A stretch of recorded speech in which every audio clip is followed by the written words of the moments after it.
en 2004, vous faites paraître Gère, aux éditions Michalon, qui est un autre roman. Là, on n'est plus dans l'érotisme, on est dans les sensations exacerbées au point où l'héroïne s'épluche et enlève sa peau. Exactement. C'est ce que j'ai compris. Je n'ai pas lu celui-là.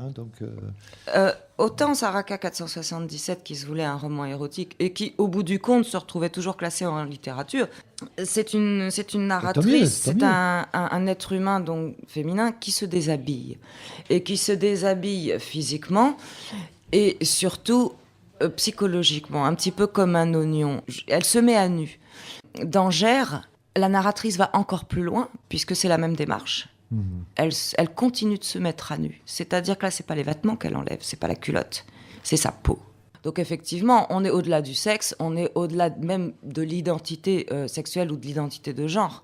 On est dans l'humanité la plus profonde et dans le rapport au monde le plus proche qu'on puisse essayer d'atteindre avec le toucher. Le toucher, lui-même, étant à tous les niveaux.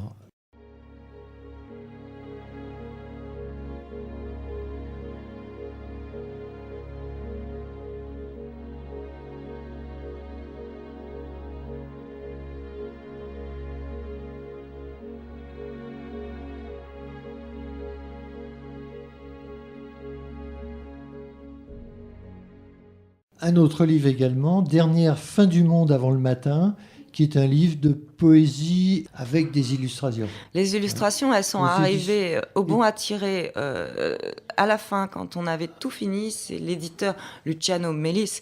Melis, hein, c'est ça. Luciano, qui est un gars super, qui à la dernière minute, mais vraiment à la dernière minute, m'a dit « Sandrine, écoute, il faut que...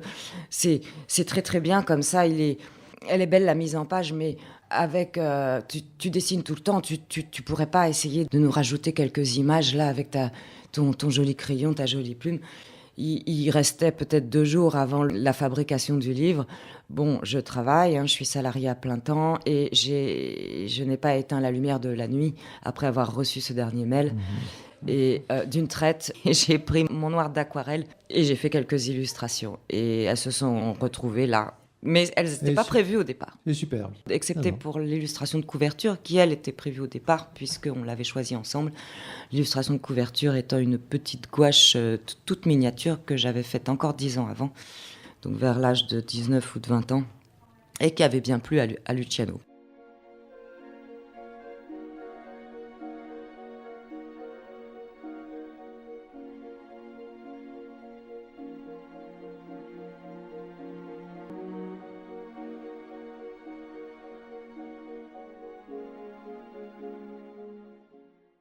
Vous êtes toujours sur FPP 106.3, vous écoutez l'émission littéraire Le Lire et le Dire. Aujourd'hui, nous recevons Sandrine Rothil-Tiefenbach en raison de la parution de ce roman le plus récent, Grise, paru aux éditions Sulliver. Alors déjà, j'ai relevé que la maison d'édition Sulliver édite des œuvres dites inclassables. Ça vous a plu, ça ? Absolument. Si je reprends les 3 romans, on ne peut pas dire que vous traciez toujours le même sillon, puisque il y en a le premier, c'est l'érotisme, le deuxième, c'est les sensations exacerbées et du fantastique, et de l'étrange avec Grise. Le deuxième, c'est aussi l'histoire d'une dépression. C'est un texte très noir, Gère. Donc c'est pas les mêmes sillons, c'est pas toujours la même chose. Il y a des romanciers ou romancières qui écrivent toujours le même livre pendant des années et des années. L'histoire de cet être humain qui essaye de se mettre à nu, ça, c'est toujours le même livre. Ça c'est on retire toutes les couches, qu'il s'agisse des convenances, qu'il s'agisse de tous les ordres établis, toutes les obligations qu'on a à faire jour après jour, le fait qu'on ne s'appartienne pas, le fait qu'on travaille avec un système. On le sait, c'est dans la solitude qu'on est libre. Or, on n'est pas dans un système qui nous permette d'être seuls, très souvent, et surtout de l'être bien. Donc, on est tout le temps en train de jongler avec des obligations. Qu'il s'agisse du désir, pour Saraka 477, cette narratrice, cette jeune femme qui ne comprend pas ce qui lui arrive au début, est juste aux prises avec la réalité de son être profond, qui lui est en décalage avec ce qu'attend le système d'elle. Et là, on est dans le domaine du désir. Dans le livre Gère, C'est la même histoire. Ça n'est plus sexuel, ça n'est plus amoureux, mais on est toujours dans cet état d'être qui est dérangé, qui est tronqué, qui est tué à petit feu par toutes les obligations de cette vie. Ça, c'est le même livre. En quoi ça n'est pas le même livre ? On évolue.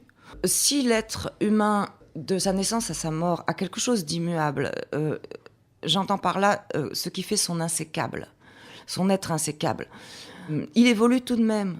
Donc, il restera toujours lui. Mais en même temps, il ne sera jamais même.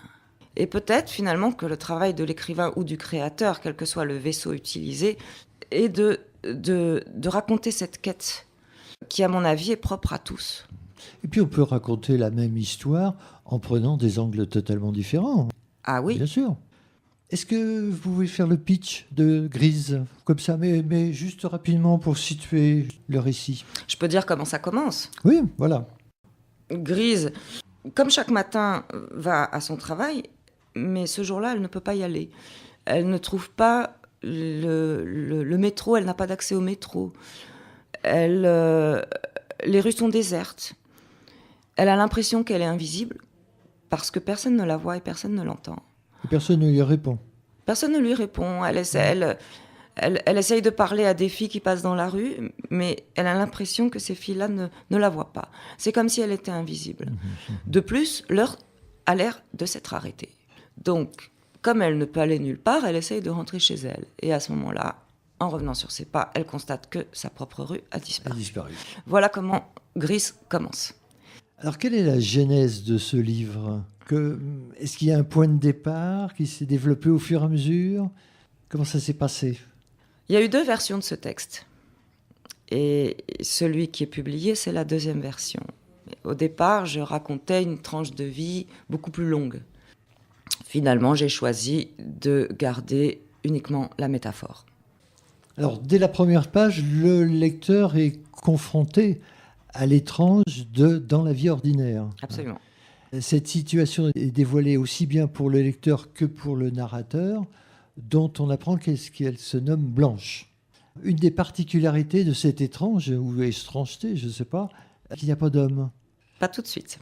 Enfin, à un moment donné, on avance dans le récit et il n'y a pas d'homme.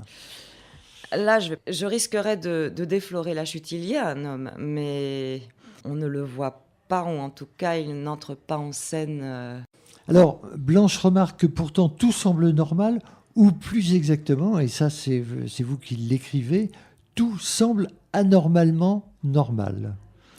Alors, à ce moment-là, on a un petit peu avancé dans l'histoire. Ah ben, on avance. Hein, oui, et sûr. Plus on a avancé, moins les choses sont normales. Donc, notre narratrice a pris le coup.